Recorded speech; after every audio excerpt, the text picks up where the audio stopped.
right, and we are back here on the GSMC Football Podcast. And for the second part of the show, we are going to talk about the latest on the Brandon Aiyuk trade discussions. So, Ian Rappaport was reporting that there was a deal in place for Aiyuk and the Steelers, but the 49ers really just had to agree to, you know, sign off on it. And that hasn't happened yet, but there is a deal in place, according to reports. So we got to see if this ends up happening. Now, the 49ers did also offer Aiyuk a long-term extension recently, and that hasn't been accepted. So, again, it's more of the same thing, just playing that waiting game. Is he going to get traded? Is he not going to get traded? I guess maybe this is like the 49ers' last chance. Like, this is their last offer that they're going to give Aiyuk, and if he doesn't accept that, then he's gone. And he's going to Pittsburgh. But who knows? We're still playing that waiting game. And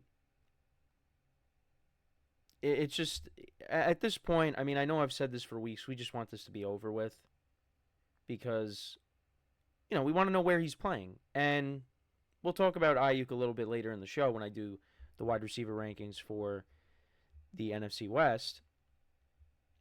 But, it's just, we've been playing the waiting game for so long. Like, we just want a final decision to be made. Or, not a final, well, yeah. We just want this to be over. But it hasn't happened yet. Now, the Steelers, if he gets traded to the Steelers, I mean, this helps them out tremendously. It helps out George Pickens. It helps out the playmakers on the offensive side of the ball. It helps out the quarterbacks a lot with Russell Wilson and Justin Fields, whoever is going to be the starter in that competition. This will make the Steelers a better team. But for Aiyuk, the best situation for him is with the 49ers. That team has come so close to winning a championship these last couple of years. And you want to jump ship now? But I get it.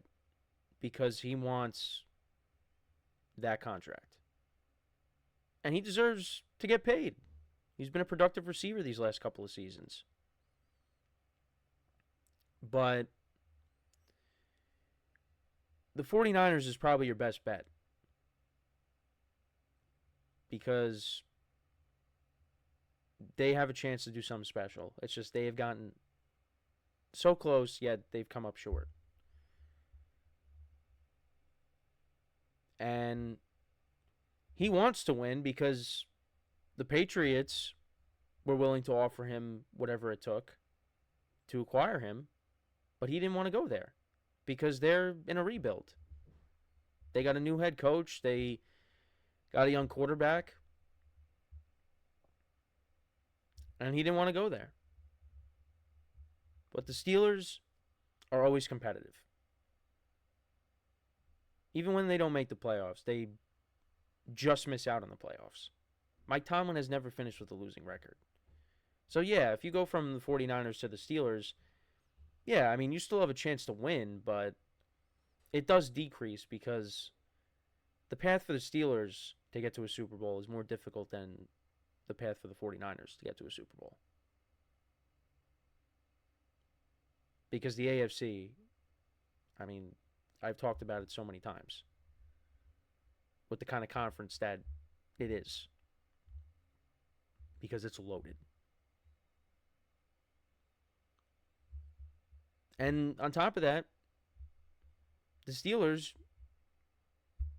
people rank them at the bottom of their division, including myself. Now, that doesn't mean they can't make the playoffs because, we saw 3 out of the 4 teams in that division make the playoffs last year. But it's going to be very difficult for the Steelers to get to a Super Bowl this year because it's just there's a lot of good teams out there. With the 49ers, yeah, you have, of course, themselves. You have the Eagles. You got the Lions, the Packers, the Cowboys, if you want to throw them in there. I mean, mainly I look at the Eagles, the Lions, and the 49ers. Those are probably the three best teams in the NFC. And then you got the Packers at 4. Like I've said, the Eagles and the Packers are at 3 and 4, and then the Cowboys I still think are a top 5 team in the conference, but that's as high as I'll go. But the 49ers I still look at as the best team. Now, if he ends up leaving and goes to the Steelers, well, that impacts them. Because that's a big piece that you're losing. But you still have a ton of weapons on that team. And they still got them. They still got some issues, with Trent Williams because he's looking for a new contract. And you got Christian McCaffrey who's dealing with the calf injury. So yeah, the 49ers do have some issues right now going into the year. And how is that going to impact Brock Purdy? Because if Brock Purdy doesn't perform, if Aiyuk ends up getting traded, well, the Brock Purdy naysayers are going to come out and say, see, this is what happens when he loses another piece on offense. He's not as good as his numbers would indicate. So that could be a problem. And Brock Purdy's gonna, get a contract at some point because of his level of productivity these past couple of years. And what the 49ers have been able to accomplish with him in that short period of time. Again, they've just come up short.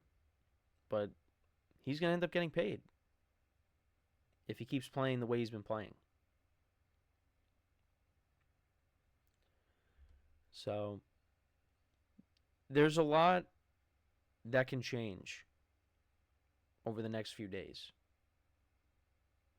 And it's just, you hear so many different reports. The Steelers were out, they're still in, they're out. It's just, you don't know what to believe. But when you have, Ian Rappaport reporting that they got something in place, there needs to be a final decision, we could be moving towards a decision finally being made. And I guess it's really going to come down to if Aiyuk accepts the offer from the Niners, which doesn't seem like that's going to happen, which could mean he ends up getting traded. And he's going to end up on the Steelers. And it's just funny how, early on, you had that whole thing with Mike Tomlin, how they look alike. Mike Tomlin and Brandon Aiyuk, that whole article, the articles that came out on that. And just, Aiyuk maybe might want to be traded. Is it possible he could go to the Steelers? And, of course, that gets shut down. But it could be a real possibility now that he is playing in the black and gold at the start of the season. And he will help out the Steelers a lot. And I know there's been some criticism because, they traded away Deontay Johnson. This deal could have been done sooner because you could have traded Deontay Johnson to the 49ers and they could have gave you Aiyuk because they were looking for a receiver. Now, would they have taken Deontay Johnson? Who knows? But he could have been somebody else that, the Steelers could have flipped to get Aiyuk because they don't want to trade George Pickens and they don't want to trade Pat Freiermuth. But they were willing to trade Deontay Johnson, so it really would have came down to do the 49ers want his services. But you get Aiyuk in there with Pickens, and then, you hope Roman Wilson, heals up from the ankle sprain that he suffered. That's not a bad receiving core. It's not. On top of Pat Freiermuth with the running game and the offensive line, you hope is improved because they really, have tried to fix it. And if you like the quarterback room or not, it's definitely improved from last year, backed up by that very good defense. So, and the Steelers have a brutal second half to their schedule, but they're a good team on paper. They are. And Aiyuk would really help them out. And then for the 49ers, they need guys like Ricky Pearsall, Juwan Jennings to step up. Still got Deebo Samuel, of course. Christian McCaffrey will be ready to go. And you got George Kittle. So, the 49ers still got weapons. It's just losing Aiyuk, though, does hurt. So, let me know what you guys think, though. Do you think this trade will eventually get done between the 49ers and the Steelers? How do you see Aiyuk doing if he does go to the Steelers? Is this a good move for him, or do you think he should stay with the 49ers? But again, this all comes down to him wanting to get paid. And if the Steelers are willing to pay him and they got the deal in place and he wants to go there, then by all means, that's what he's going to do. But in terms of looking at both teams, you'd rather have him stay with the 49ers because they have a better chance of getting to a Super Bowl and winning a championship than the Steelers do. But he does help out the Steelers' championship aspirations a little bit in that loaded conference. So, before we go to break again, just want to remind you guys that for Super Chats, if you want to tip or donate to the show, make sure to go to the chat menu and click the little $ icon in the chat, and that will really help out the show. Your comment will get highlighted. I will make sure to acknowledge it during the live stream, and it's just a great way to interact with me during the show, make the show more lively, more entertaining, because that's what it's really all about, is entertaining you guys and, just making this a better broadcast for everybody all around. So you can do that, as well as still donating to the link. That's still there on the ticker on the bottom of the show segment, which is GSMCPodcast.net. But with the Super Chat, you stay on the show, because with the link, you click on the link and you're off the video and you're going to another source to donate. But if you want to do that with Super Chat, you stay here on the show, and again, just makes the show more entertaining. So we greatly appreciate you guys always tuning in each and every day. So when we come back from our next break, we are going to discuss J.J. McCarthy's injury, the Minnesota Vikings quarterback. So that's what we'll do when we come back from our next break. So with that being said, stick around, and we'll be right back here on the GSMC Football Podcast.